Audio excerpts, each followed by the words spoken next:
bizga shunchalik ishonch bildirib, yoshlarimizga yo'l ochib bermoqda. Bu ishonchni oqlaymiz degan umiddamiz va Uzkimyo sanoatiga rahmat. Mani notbook tashlab ketishdi. Aynan bu o'qishimga, hozirda ishimga kerak edi bu narsa. Ishonchni oqlayman degan umiddaman.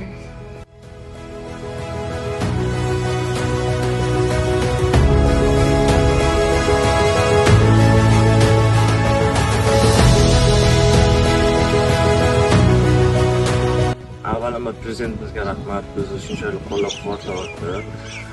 Men Uzkimyo sanoat vakillari har doim xohlamasdan xabar oladi. Mana bugun notebook sovg'a qilishdi. Bu notebook endi men keyingi ish jarayonlarimni asqotadi. Sizlarga rahmat.